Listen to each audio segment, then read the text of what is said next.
Welcome to the Misophonia podcast. This is episode 199. My name is Adil Ahmad, and I have Misophonia. This week I'm talking to Alana, a security intelligence professional, writer, coach, and many other things that are frankly too long to list. She's also a wife and mom of 3, based in Orange County, California.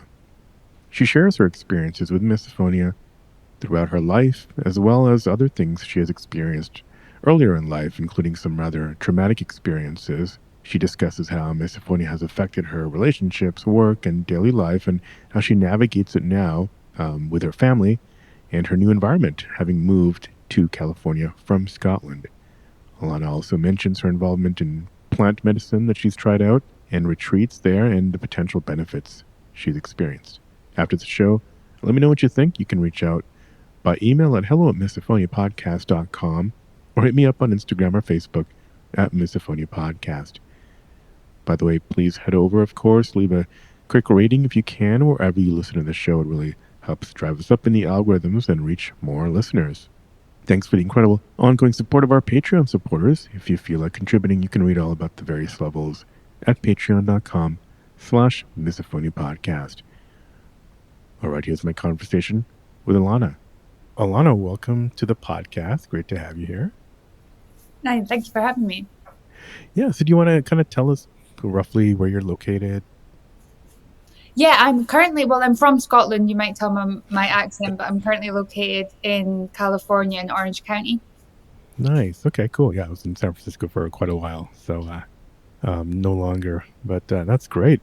And do you want to tell us a little bit about what you do? I know I visited your website and it seems to be a lot of stuff going on.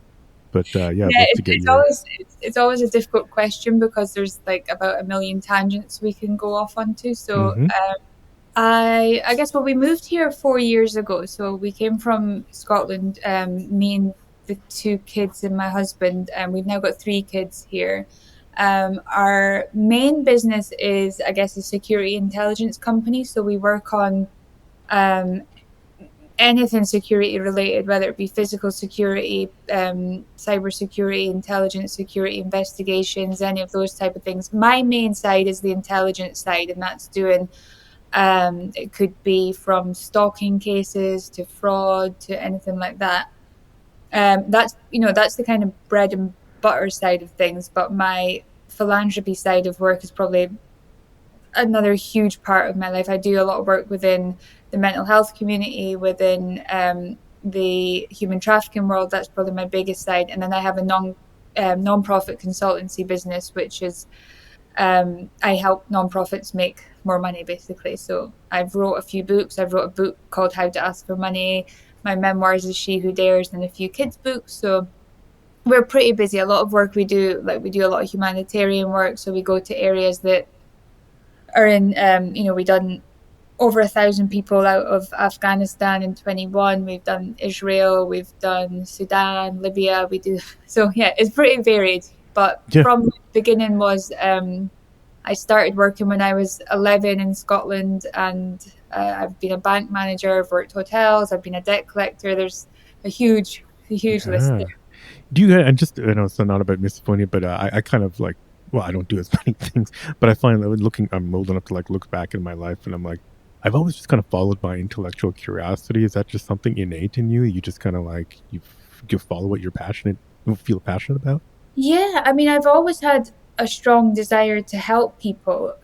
So everything that I've done's always had some sort of element of that there. My mum was a single mum, and she raised the 3 of us. And then she got sick when I was around 13, and then she passed away when I was about 15. So I've always kind of had that life's really short attitude, and that people need help, I'm going to go and do it. I'm going to go and, I love America because I get to mix my philanthropy side with my business side. So it's great.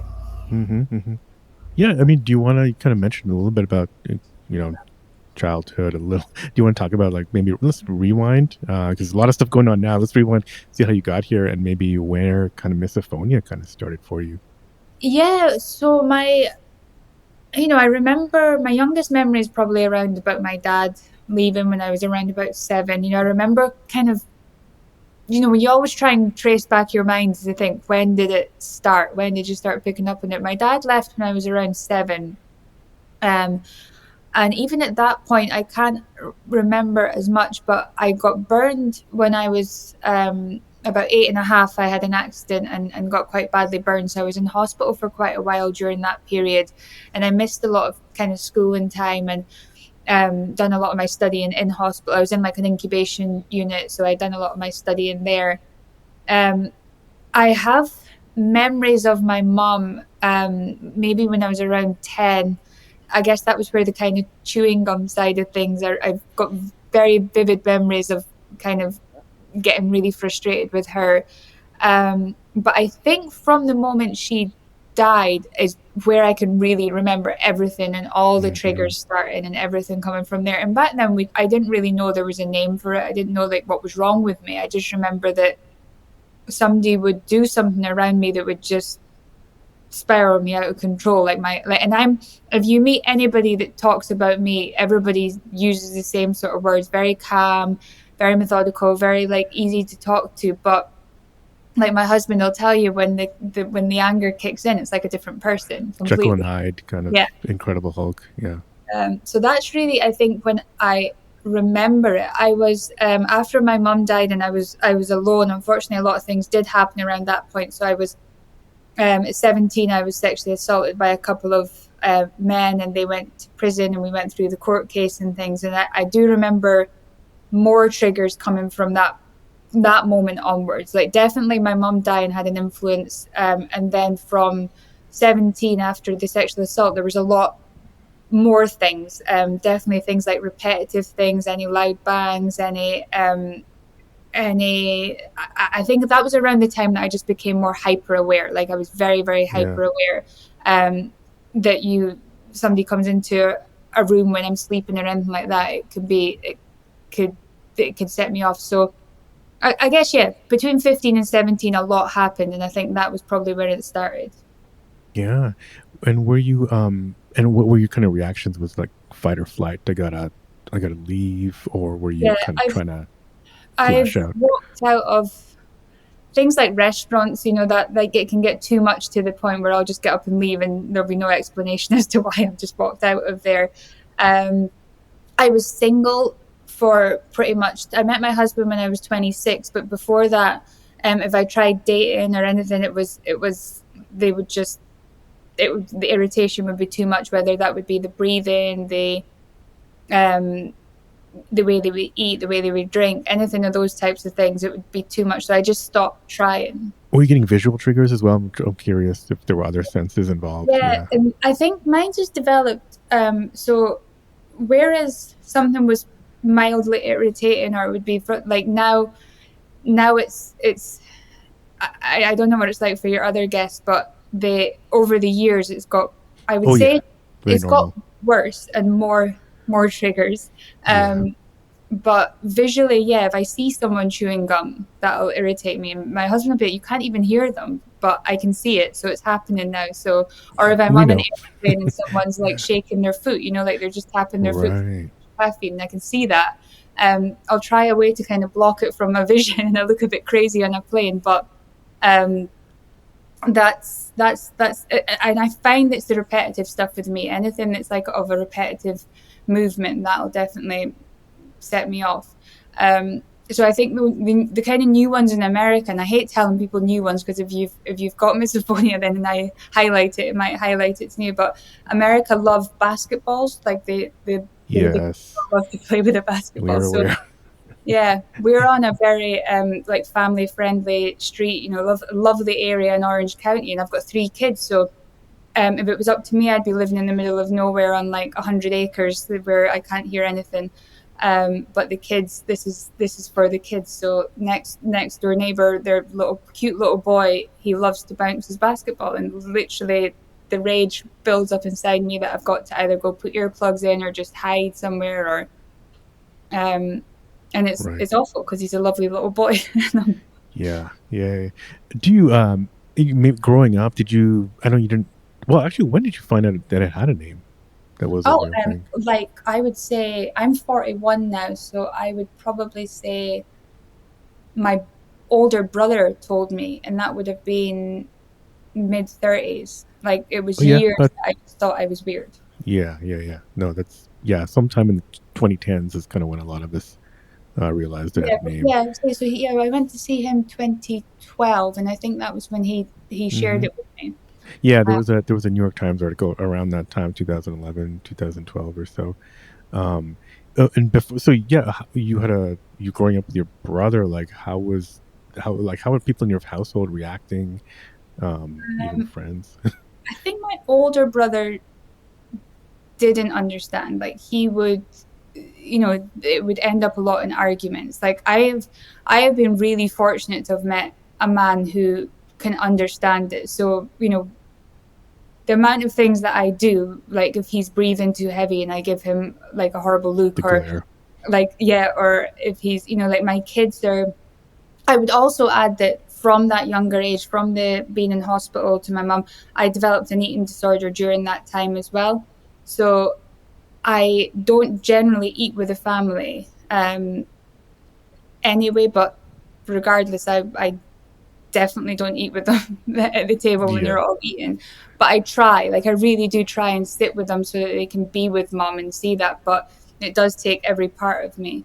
But then I also find that there's things that don't, and Dean will be like, why is that? Like my daughter, she's 2 now, and when she's eating, it's super cute to me. It's really, really cute. And Dean's like, that's super noisy. How is that not driving you crazy? And I'm like, well, I don't know I why. have the same experience with mine. Yeah, I think because it's if well, I mean, there's like obviously a danger notification that goes off, and I think our brain realizes that your 2 year old daughter is not a danger to you in any Yeah. way, and so you know, we'll see how that develops. I think as kids get older, that might Yeah, change, it but it's changed. thank God that at a Yeah. young age that it's not a When my first usually not daughter a was trigger. born, she didn't, and then when my son was born when she was 5, almost immediately she started to irritate me. And then when Mm, Harley was born, now because Tommy, he's a boy and he likes pasta and he likes to kind of slurp the pasta, so that'll now be like,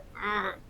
um, I've and heard that there was somebody who developed his misophonia at the time his second child was born. So he was actually around your age, and it was around the time when there was an older daughter, and her playing would like wake up in that nap time. So it was a very tense environment at home, and that contributed to his misophonia as well. So yeah, just yeah. I mean, my husband has a bit, because my husband was ex UK Special Forces. He has some OCD, and I guess like some of the stuff that goes on with soldiers. So he's like a 3 noise person. If he hears more than 2 noises, he can start to get irritated. But I think that's probably from his time at war or whatever that's maybe like, is it triggered maybe that. PTSD I uh, he doesn't like or that label, but oh he sorry likes yeah to like he likes to. I mean, I'm like, yeah, I'm with you on that one, but he doesn't. Like what I say to him is the way he feels when there's mm, 3 noises is how I feel when there's gotcha. the repetitive sounds. And we've moved house. Right now we're moving house to our next house. And I'd gone and checked it out twice. I'd really checked out the street, Yeah. checked where it was, checked it out, and I was like, "This is perfect. It's nice in the corner. There's no basketballs." And then we went to we've signed the lease. We've done everything. We went round to check it out the other day, and the neighbors just bought a basketball. I was like, no. So you went and chopped it up and Well, I mean, like I've it was funny actually. During COVID, we lived in Aberdeen just before we moved here, and we lived in an apartment because we moved there while we were in the middle of moving house, and then COVID hit and we were locked down. And there was a main road outside of where we were, and there was a the caps that sit on the street, and every time a car would go over it, it would like clink. oh yeah, Anyway, yeah. so Speed I made bump. my Yeah. husband one day go out and take like plastic cones and put it around the cap so that people would drive around it. And the council, like I thought somebody's going to notice it and move it, but nobody noticed it for months. It was during COVID, nobody noticed that we just built this little thing. That might be a UK thing that people just like, oh, we'll just let it go. In America, someone make a stink. Um, that's really funny. Um, well, yeah, I mean, actually, yeah, one thing. Well, so these conversations usually jump around, but something you said about your work, I thought was I don't know if it's funny, but you do security stuff and stalking cases. I mean, are you out there? Because I'm assuming you have to be very quiet. That's what I'm imagining. So it's like almost like a perfect job for a misophone because you're listening for anything. Um, is Yeah, that yeah. is that the kind of environment you need to be in? Super Dean, quiet. Dean calls it like um like I think they get blown away because I've been trying to work on it to try and work my mind to say that this is a gift that you've got rather than like a negative, because I can hear things that they're like, how did you hear that? Yeah, I could be up in another part of the house and the baby could wake up and she'll just make a little movement or something and I'll hear the noise, and I think that kind of blows the family away, some of the things. And Dean does say like your hearing is like off the charts and what you can hear. So I try and sometimes spin it into that positive, that I can pick things up. that's great. I think I can also pick up if I'm talking to someone, because a lot of the work that we're doing, we're going into some really personal stuff. We're trying to solve problems with people that they maybe don't want to be fully truthful with me because maybe they've done something silly or they've done something they shouldn't have done to get into that position that they're trying Hmm. to get us to fix. And I need them to tell me the truth in order to fix it. And I can sometimes hear the way they start breathing or the way they start changing their speech that they're not telling me the truth. So I try and switch it into superpower in some sort of way. Yeah, no, that's great. And yeah, that's I try to think of it that way as well. That it's yeah, that is. Have you I mean, have you seen a specialist or any? Because I don't know if you've thought about hyperacusis, because that's also like sometimes gets mixed up with misophonia in terms of like hyperacusis is like everything sounds loud to you. Um, No, I haven't looked at that. I'll check that. do you have Um, any? Have you seen anybody for misophonia in particular? Yeah. no. Um, I did speak to my doctor in the UK, and they knew nothing about it. They'd Okay. never heard about it. It was just like, what is that you're talking about? Um, How did you bring it up? I'm just kind of curious. I'd gone How in did you to speak describe it? about, Yeah. I think where I was living at the time, there was a lot of triggers around me, and I was almost finding myself just almost in a room constantly, just in a bad way. So I'd gone to speak to them about it, and then they just attributed it to things like the eating things, or maybe because you've got an eating disorder, you don't just like hear people eating and things, so they would put it down to that. I do know Mm, that I remember coming to the US and thinking they do have a lot more here, so I should look into it, but I've always just put it to the back. But the one thing I did do, which is a bit out there, I ended up working with a non-profit that was a veteran non-profit that worked in the plant medicine space, mhm, and they bring mhm. like medicine to the veterans after like PTSD and things. And I talked a bit about what life was like for me, and they were like, well, maybe you want to try one of the retreats. So I went to a retreat in Mexico and um, got into that space a bit. And I have to say that afterwards, the triggers did become less. Like there was definitely Mhm. like something about the plant medicine space I think does help. And I only done like a very small. I have considered possibly going on a proper like ayahuasca retreat or something to look into it, because there was definitely a change in me from the first small. I should connect you. Well, Paige, Paige, she was on a podcast a couple of years ago. She runs retreats, not specifically for misophonia. She has misophonia, but she runs plant medicine retreats in South America. Um, and I feel like she might have had some similarities with your childhood as well. So that might be an interesting person to talk to. She's based in New York, I believe. Yeah, well, there was a girl on the retreat with me, and we'd all got there, and once we arrived, it was this amazingly beautiful location in Mexico. We were all there. It was very tranquil, very serene, just the ocean. And as soon as she got upstairs, she started chewing gum. But I mean, to the point that it was incredibly loud. And I thought, I can't do this whole retreat with her doing this. So I was Right. trying to actively avoid her and move to different spaces. And then actually, when I went into the kind of medicine space, she was there, and she was almost like telling me that I had to find a way around it. And then later on, I found out that she had all these like really dark rooted anger issues with her time in the military and things, and we ended up working through some of that. So I did find that I had more sympathy for her once, and then I said to her, you know, that something for me that really hurts me and makes me angry is that, and would you mind maybe not shoot? And she was like, yeah, of course. Like, it was great. But I think when I'm in it, when I'm, you know, when I'm hearing the kid bouncing the basketball, or when I'm doing it, I'm just like, will you stop? Like, and I can't express it properly. Um, that's, I feel like most people, when you do say it nicely, just explain to them what it is and explain what what it does to you, I think they are sympathetic to it.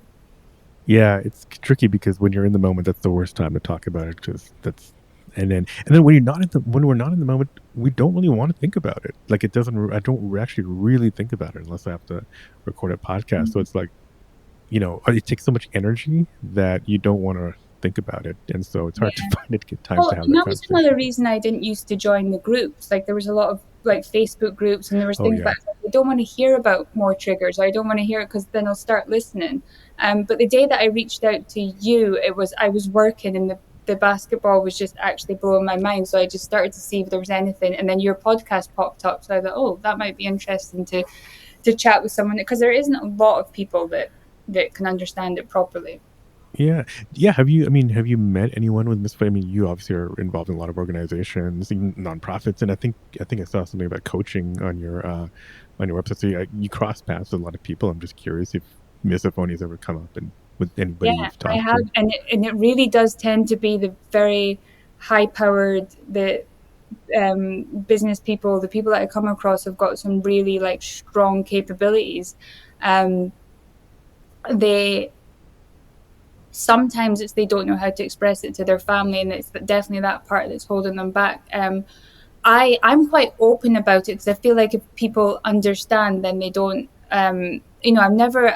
There is kind of a generation that's been born out of entitlement and things, and I would never be like, I've got this thing, just stop doing that. But I feel like if somebody's just aware that actually that Right. is like hurting me a little bit. Um, I know that my husband's cousin, when so Dean would tell people, because people would find it strange that we don't sleep in the same bedroom. Like, isn't that really weird? Your husband and wife don't sleep in the same bedroom. And then he'll say, well, Alana's got this like hearing problem, and then so then his cousin one day said, I've got the exact same thing. She says, every night I struggle. I was like, well, tell your husband that you want to sleep in the guest room, or whatever it might be. And then I think she said she tried to speak to her husband about it, but he'd got really upset, thinking that it was him that she didn't want to sleep with, or like, and with my husband at first, he was like, we should be cuddling, we should be together, and I'm like, completely fine. But when it gets to the like, we need to go to sleep now, I have to go, or I'm going to hear you all night, I'm not going to be able to sleep, it's going to be uncomfortable. So now he's fully fine with it, and he understands it. It still does come across strange to other people that we don't do it. But so yeah, his cousin, and she told me about it, and she told me about the struggle to sit at the dinner table with her family, and how her husband gets a bit angry, and how the kids can get a bit irritated.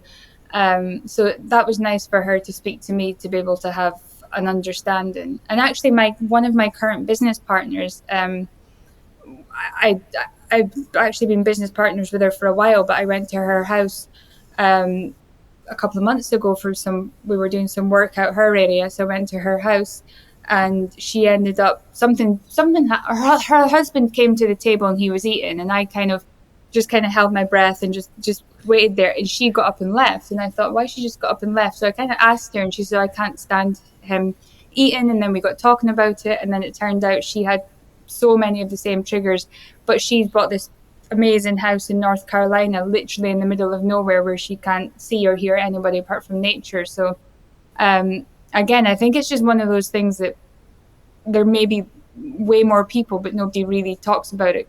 Yeah, it's good to just talk about it and have some awareness, because I think people do consider black and white, where they think we're entitled or feel entitled, and they're just trying to control the situation, which is not the case. Like I said before, we usually don't really want to think about it. It's not we don't want it to be a big part of our life. You obviously have so many things going on. I got a couple things going on too. So we don't want to make a big deal. We don't want to control the situation, but it's just something we can't help. And we do try to work on it. I mean, you're on this podcast. I'm doing the podcast, but it's just yeah, it's a tough nut to crack. And I think like your story, there's probably roots that go back many years and decades, and so it's um, a lot of work. Yeah, and I think I got upset recently when because even as I'm speaking to you right now, I can hear my own self doing it because I'm thinking about it. But um, the way that people pronounce their s's in Mm, America, it's very like it can be, especially in California, they kind of say it very long at the end of their word, and that never bothered me before. And then I was in mm-hmm. an airport and I just heard it, and then that was it. I couldn't hear it. And the worst bit for me was when I put my headphones in and put my I could still hear it over that, and I was like, oh no. um Gotcha. so that got me because I thought, oh no, that's a new one and it never bothered me before, and everyone speaks, so how am I meant to get Right. away from people speaking? Right. Do you how do you bring it up? Have you brought it up with your kids? I don't know how old they all are, but is it something that you've kind of mentioned or tried to explain to them? Yeah, my daughter struggled for a while because um she does have a tiny bit of a louder breathe, and her she's not even a noisy, she likes gum, like her friends all chew gum and things, so I have to tell her that her friends can't have gum in the house when they come round, and they all think, this is California, like all the kids are chewing gum. So um she has to tell her friends, look, you can't do that around my mum because it irritates her. So we speak about it a lot, like we speak about everything. We speak about human trafficking, we speak about the dangers that she's in. So we do try and speak about everything. She still doesn't fully understand how how much it can get me, but she sees the difference in me. Like I could go from being happy to really angry in a second. The only problem I have with her, she now finds it slightly funny. So she'll sometimes do things that deliberately try and that can be like 10 times worse. Um, and my son, he's 8. And unfortunately, I can see that he's developing it a little bit as well. Mm-hmm. And that's upsetting because I've really tried to not show it around them because I don't want them picking it up. But I Right. can see he can like react to people if someone's eating near him, or I can see he just kind of flinches. And I'm thinking, oh no, he's picking it up too. And you said you've talked to him about it as well. Like seems like you're a Again, it's one of them where dad kind of jokes, like oh, I see. you're now, and I'm thinking, well, they're aware of it, so Yep. as you say, I try my best not to highlight it at all, because the one thing I don't want is for them to develop it. Because my younger brother, like my mum died when he was 6, so I raised him. And I didn't know as much then, so I was always pointing it out, like when he was making noises or when he was bouncing balls or Gotcha. Yeah. doing anything, I was pointing out to him all the time.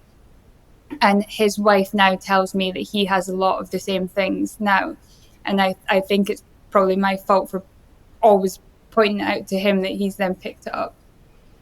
Yeah. I mean, well, I mean, not that's yeah. I don't know what the cause and effect is, but it, he's probably. I mean, think of it, to put a positive spin on it. I feel like he's if I were him, or I feel like in a situation like that, it's likely that he didn't want you to be upset. Mm. So he probably noticed something. So it's kind of like protecting you in a way. I feel like is what children do. Um, so um, how about how about like social friends and stuff? Do you talk about it much with like girlfriends and things like that? Yeah, I haven't got a huge social group. When I met my husband was military, and he is literally the life and soul of the party. Like everybody loves him, everybody's friends with him. Is he He's on the got cover of that book back there? It Yes, looks yes, like an yes, actor. that's Oh, him. okay. Yeah, Wow. Okay. that's him. Yeah. No one Yeah. wants to mess with that guy. But he is. He's just, everybody loves him. Yeah. Everybody adores him, and nothing really bothers. As I say, he's got like those little things, but nothing really bothers him. Like Hmm. everything's, he takes it pretty much well. Um, apart from, if you beep your car horn at him, he'll go a bit crazy. But um, friends, it's like a handful. I would say it's less than 5 good solid friends, and every one of them knows about it, and every one of them respects it, and is I've got a great friend, Nicola, and if she's listening to this, I do apologize, but she is a noisy eater and she can't help it, and she forgets, and then I'll just kind of give her that look, and then she'll kind of thing, or sometimes they put the food away that they're eating, and it's, I always feel really bad. But my friends are so respectful of what it is, and they know that I'm not like that. They know that I'm not that kind of person. It's just this one thing that can send me over the edge.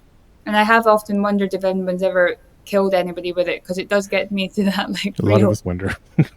Yeah, um but I for social settings, like I can't go to the cinema or any of those types of things. Like I like those. That's just, and the kids, the kids are always like, Mom, like, and there was one time where when Dean and I were dating, and I didn't want to tell him what it was that was wrong, and then he wanted me to go to the cinema. So I was like checking out all the listings, and I was looking for the most boring, the most unlikely for people to go to film. And I kind of good picked the one idea. that we'd have a good like empty cinema, and there was only about two people in the cinema, because I picked like the later showing of the most boring film, and I was like, let's go to that one. And that was okay, but even then there was two or three people in there, and I could still spot them. But Popcorn and all that. or, Yeah. yeah. Yeah, interesting. Okay. Um, and what about, I mean, in, I don't know, in your coaching work or anything, or maybe I think you've written stuff. Have you mentioned misophonia in your writings or in kind of um, your other kind of work? I probably have mentioned. I can't remember if I put it in my book. I think um, the thing what I talk about. I've got a friend who's got an eating disorder, and we talk about it in a similar way. When it comes to either this issue, the eating disorder, whatever it might be, like we really understand. One of my friends who's got an eating disorder, she's probably one of the most intelligent people I know. She's built an incredible business, she's done incredible things, and when we talk about when the eating disorder would take over, we both understand it's ridiculous. We both understand the things that we're doing or thinking or saying is ridiculous, and that, but to be able to talk to each other and say, actually, um, you know, going on the scales 10 times a day, as we both have been through at one point in our life, we knew during that time that it was a ridiculous thing to be doing, but there's something within your brain that doesn't process it correctly. And I think the same thing with this is, it's got to be understood that it's not it's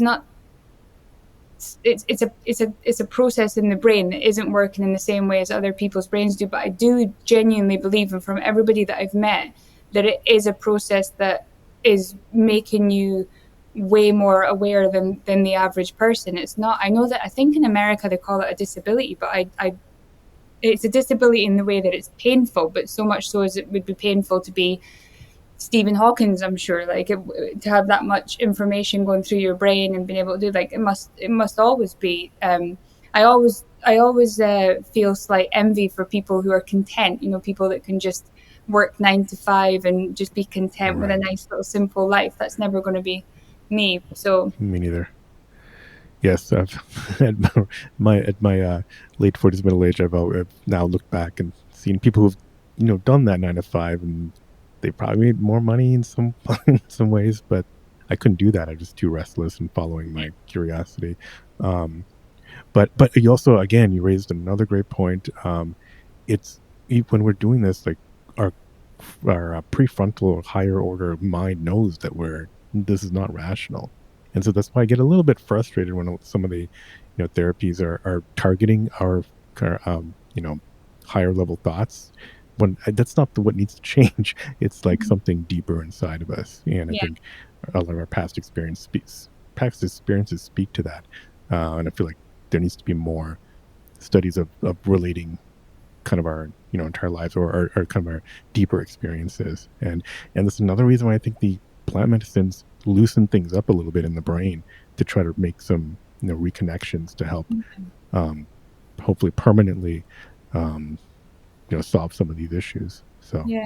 And I feel with the plant medicine as well, you do go in with an intention. So you go in with, like, you want to be less angry, or you want to be, so you're going in there with a specific intention. And I hadn't done that with the last one, but I've said, like, if I do go through it again, I am going, my intention was to appreciate my senses more, and that's definitely has worked to a varying degree, because I do try and get into, like, for example, if he's outside bouncing the basketball, I know that he never does it for more than maybe an hour max. So I've got to kind of get into like a meditative state and try and calm my mind and try and just I found like the other day I just went out and done the garden. I really got really quite aggressive with the weeds, and I done quite a bit there. And by the time I'd done that, he'd finished with the basketball. So it was like I managed to change Yeah. rather than just sitting there in the pain. I managed to put the energy into something else. Yeah, I that brings up another thing I've been talking about is the fact that I don't think misophonia is purely about sound. I think it is about all of our senses, and Mm-hmm. sound is just the hardest to hide because you can't totally shut off sound. Like you can close your eyes. Um, so I feel like in a few years when we learn more, I think we'll realize it is some other kind of sensory related issue that's maybe our body trying to protect us from some old thing that happened to us. And I like that you're trying to just get in touch with the senses because I think in this day and age, all of our stimulation is so processed that I think we're kind of losing the I don't know, our connection with our senses, and that could have a factor without getting too kind of like um, out there about it. But I think that there's something greater with the senses that's going on here than just sound. Yeah. Well, and I think that, things like if I was getting a massage, a very Mm, nice, hmm. like deep massage, and that massage therapist is breathing, sometimes I can hear it, but it's not Yeah. irritating me because I'm in a calmer state. Yep. My brain waves have maybe slipped into delta or theta even, so I'm kind of a lot calmer and I'm not getting into that. So I can deal with that a little bit better. I think it's like heightened states, like if I'm in an airport and there's all these things going on, there's a lot Yep. of I try and find myself, you'll find me kind of in a corner in an airport somewhere away from as many people as possible. Um, but I do think that it's saved me along the way, my alertness and my strength of hearing, and I'm very very aware, and I can spot things that maybe other people might not be able to spot. I think that's really for me what I'm trying to do is to put it into a positive as much as I can possibly put it into. Um but if there was a cure for it, again, the hearing thing, my great auntie Molly, one of the greatest inspirations of my life, the last probably 20 years of her life, she lost her hearing. And it was horrible. It was a horrible life for her to live. She couldn't hear what we were saying. We had to repeat everything. We had to shout to her. Some people would talk next to her and pretend she wasn't even in the room because she couldn't hear. So she really hated not having her hearing. So I have to appreciate that I do have it. I don't want to lose my hearing, and I fully agree with you that it's not just the noise. There's a whole like I can feel the vibration of a ball. I can feel Yeah. like yet seeing someone moving or seeing the repetitiveness of a jaw going. And I think a lot of it for me as well is I can. This might sound really strange, but I can almost spot illness in someone. I can spot when the breathing is too heavy or there's something going on with them that and I want them to go and get checked out. So there's Yeah. part of that too. Well, again, it goes to something I've mentioned a few times. I feel like there's maybe a population level genetic ish thing going on where because the species is evolving. We're all at a you know the species is running a bunch of different experiments at a time, and some of us may be just better at listening to things because we have to help the species survive. And somebody did joke on the podcast that during COVID they should just like let a bunch of misophones out and just we would have found everybody who's got COVID, and that would have been the end of the pandemic Yeah, pretty quickly. so true. But So have you found that there's, the people that you meet, have they got similarities in common? Like, is oh there? yeah, yeah, it's been fascinating to hear all the different background, the diversity of everybody who's come on. But something that I try to tell people is that so many of us have something during childhood where we as a child needed to didn't know how to protect ourselves, or maybe our something in our body just in like it something in our body just felt that it needed to protect itself. And I think at a young age your body doesn't really necessarily know which sense to kind of like use to protect itself. So it just makes a lot of sense where hearing is sometimes the first thing, your first warning of that something is up, and that just kind of like sticks with you as you get older. You don't necessarily need it as you're old, but it's just stuck. And I think, and that there's so many situations like parents. In just very memorable situations of parents like I had somebody on the podcast, and his mom had would her schizophrenia would really get bad in the middle of the night while he's trying to sleep, and he would hear dishes being thrown against the wall. I mean, there's a lot of things, or there's cases of abuse. There's alcohol, a lot of alcoholic dads, maybe not abuse, but like come home drunk, and then the child doesn't know what to do. You know they're they're scared, but I think in a sense they're also maybe um, not wanting to set off the parent, and so it's kind of almost like a to put a positive spin, the child trying to protect the parent in a way. So I don't know.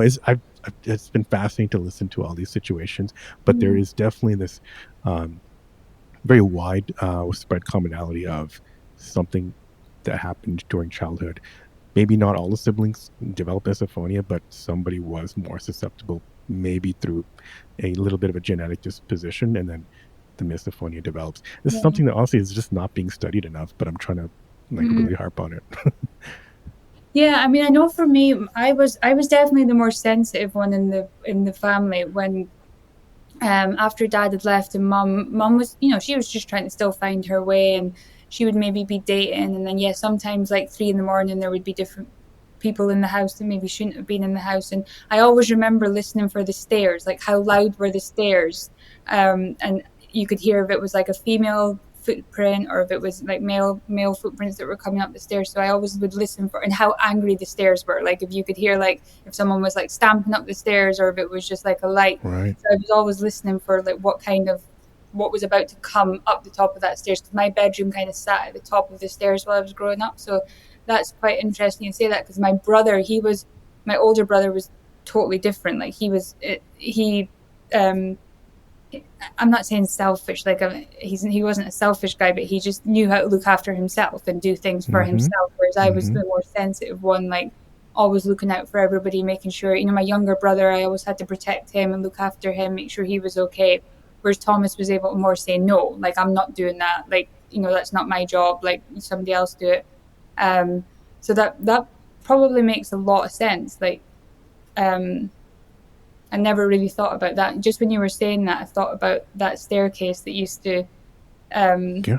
almost give me like chills every time I would hear the noises. Yeah. I had somebody say she'd put her ear on the vents to hear like family fighting on another floor, just to kind of hear the sound come through. I suddenly remembered doing the same thing. This is like just 45 years later. Because when I if something was misplaced in the house, and one of my parents couldn't find it, it would like we'd have to drop everything we're doing and just look for this thing, and it would be very tense all of a sudden. Yeah. And so that switch from like um playing as a kid, and then super tense, and then going back, and like Yeah. then having the only time it would stop would be when it's time to sit down and have dinner, and then my nervous system is completely jacked, and now I'm hearing people eating. So I feel like, I mean, that's got to be a connection. Yeah. Well, I think um, my mum and dad used to, I remember before my mum and dad would argue a lot before they got divorced. And my older brother used to be very fussy on what he would eat. So I would eat anything and he would eat nothing. And my dad would get angry, and every day there would be some sort of fight at the dinner table. Thomas wouldn't eat, dad would shout, he would go and be Mm, sick. There would be like a whole argument there. Um, and that's like, so the eating side of it wasn't really, but then, and it's funny because I do have a memory when I was about 5 of, do you remember those like lollipops that you would suck and then it would have chewing gum inside it? yes. They were like Yeah, really yeah, yeah, disgusting stuff. yeah, yeah. So I used to suck this lollipop, and then when it got down to the gum, like mum would eat the gum. But I never remember that actually bothering me. But I was only like 5, and I hadn't really Interesting. developed like. Yeah. But that loudness in that. But I think, even just saying it out loud now, like my husband now, he's got a very loud voice. Like just his talking voice is loud. I'm like, I do guest speaking and things right now, and I have to get Hmm. them to put the microphone up because my voice is very quiet, and I like very quiet. Um, and sometimes if I'm maybe upstairs and, my 13-year-old daughter and him can sometimes go head to head on things. And I'll do that, what you've just said there. I'll listen. Is that a loud voice, or have we got an argument Right. coming? Like, what stage are we at right now? And he knows that even if we're having a disagreement, I like to keep the disagreement at a low tone. I don't like to shout. I don't like him to shout. I like to keep it at a low tone. Honestly, Interesting. I'm doing the same thing right now to see, like, are my kids home with my my wife? Is everything okay? So yeah, I feel. Have you heard the term HSP, highly sensitive person? Because that's another commonality. There's a book, there's some quizzes. It's not an official term, but a lot of people have come on who are familiar with the term, and it just means things like you're able to read the room very well. Like everybody's emotions and thoughts, it's almost like amplified in your mind. It's not necessarily even just about the sound. And there's the day can be very exhausting if you're around people who are going through emotional ups and downs. Yeah, I would definitely say I would have an element of that. And actually, when my husband went, he done the plant medicine, um, and when he came back, so I can really quite quickly work out if a person's kind of light or dark. Like even when we're doing it on Zoom, I'll be like, oh, I don't want to talk to this person. But if I meet someone in person that I feel like they're not good people, like almost like I'm repelled. I've got to kind of get. Mm-hmm. Dean, loves everyone, gets on with everyone. But when he went on his medicine journey, we were on a Zoom call one day, and it was somebody that I didn't particularly like, but he liked them, and he said at the end of the call, he said, Alana, I didn't like that. I didn't like that conversation. The medicine almost switched him onto that. And he was able to like pick up a little bit more on kind of light and the dark of people. So that was interesting. But whereas I've always had that, like Yeah.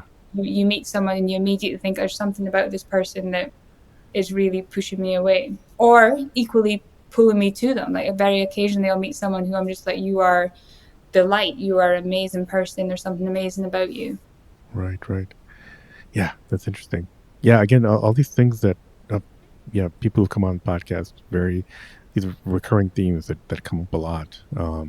So yeah, I'm glad that we're doing all this and kind of finding these commonalities. Yeah, I mean, I guess we're coming up to close to an hour.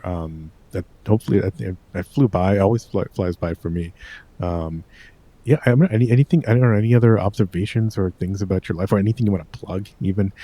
Yeah, I um, mean, I think that it's been really interesting talking to you. I mean, a lot of the work that I do is around fundraising, and I do a lot for causes that I care about. This is a cause that I've never really looked into, but I feel like the people that it probably affects are the people who could do some real good and some real changes in the world. So if there's anything that you need from me, I mean, I do have there's very few people that I can't either get hold of, or there's usually 1 or 2 degrees separation from me. And I do a lot of work with like Harvard and Stanford and mhm. King's College London and all these different places. So if there's ever, whether it be fundraising or professors or anything that you need to get hold of, always reach out. Oh yeah, no, I appreciate it. No, yeah, definitely, I want to keep in touch, um, and yeah, I would love to keep the conversation going. And I'm on the board of SoQuiet.org, which is a Misophonia advocacy organization that Chris Edward runs. He was on the podcast. He they get get donations, give out grants to research, and yeah, I think maybe I should connect with Chris Yeah, because I think it would be great conversation. Cool. Well, yeah, no, Alana, this has been great. Yeah, thanks for sharing your story. I hope some of the themes that I've heard on the rest of the podcast kind of. I mean, you probably knew that you definitely not alone. A lot of these experiences are shared amongst all of us. But yeah, hopefully that'll help, because this is going to help a lot of people hearing your stories. So thanks for coming on. thank you so much for having me. It's been great. Thank you again, Alana. And yeah, I think I think the community can learn a lot from you, from a nonprofit fundraising perspective. So I'm really excited about that. If you like this episode, don't forget to leave a quick review, or just hit the 5 stars wherever you listen to this podcast. You hit me up by email at hello@misophoniapodcast.com, or go to the website misophoniapodcast.com. It's even easier just to send a message on Instagram or Facebook at Misophonia Podcast. On X, it's Misophonia Show. Support the show by visiting the Patreon at patreon.com/Misophonia Podcast. The music, as always, is by Moby. And until next week, wishing you peace